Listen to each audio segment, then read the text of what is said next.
জনাব এটিএম আজহার, এটাও একটু একটা আলোচিত বিষয়। তিনি মৃত্যুদণ্ডপ্রাপ্ত হয়েছেন, তাকে সম্পূর্ণ খালাস দেওয়া হয়েছে এবং বিচারের নামে অবিচার হয়েছে, এরকম একটা মন্তব্য আদালতের কাছ থেকে এসেছে। আমি দেখলাম বাম গণতান্ত্রিক জোট এতে উদ্বেগ প্রকাশ করেছে।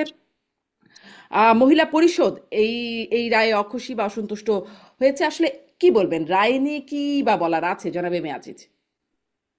দেখেন, এই রায়ের ব্যাপারে বিচারটা ট্রাইব্যুনালটা প্রপারলি ফাংশন করে নাই, এই জন্য এই প্রশ্নটা এসেছে। যেমন ধরেন, আমি 71 টিভিতে আমি যতগুলো রায় হয়েছে, আমি ওই দিনগুলোতে টক শোতে যাইনি। প্রত্যেকের একটা দফা আছে যে রেপ রেপ করেছে। প্রত্যেকটা লোক কি রেপ করেছে এটা বিশ্বাস হয়? বলেন। এখানে তারপরে এই যে আমার দেশ পত্রিকা লিখলো যে রায় লেখা হতো ব্রিটেন থেকে।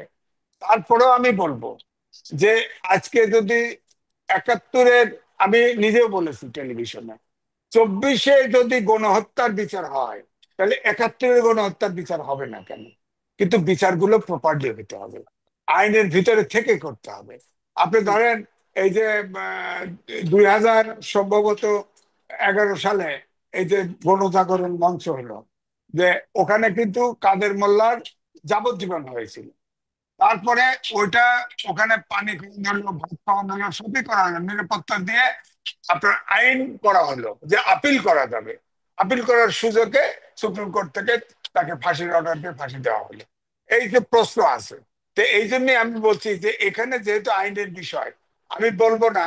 তবে সে মানবতা বিরোধী কাজ করে থাকলে তার অবশ্যই রায় হওয়া উচিত। যেমন আমি অনেক সময় বলি, 21-এ গ্রেনেড হামলা হয়েছে, সেখানে গ্রেনেড তো ফুটেছে, মানুষ তো মারা গেছে, আপনি কেস খালাস করে দিলেন। আপনি পুনঃতদন্ত করেন, পুনঃতদন্ত করে নিরপেক্ষ তদন্ত করেন, দেখেন দোষী তো আছে, কেউ না কেউ তো ফুটিয়েছে। তো এরকম মানবতা বিরোধী যারা, ধরেন, যাদের বিচার করা হয়েছে, তাদের ভিতরে তো মানবতা বিরোধী কাজ করা হয়েছে। কারণ সেই সময়ে প্রাদেশিক সরকারের জামাত ইসলামের 4 জন মন্ত্রী ছিল।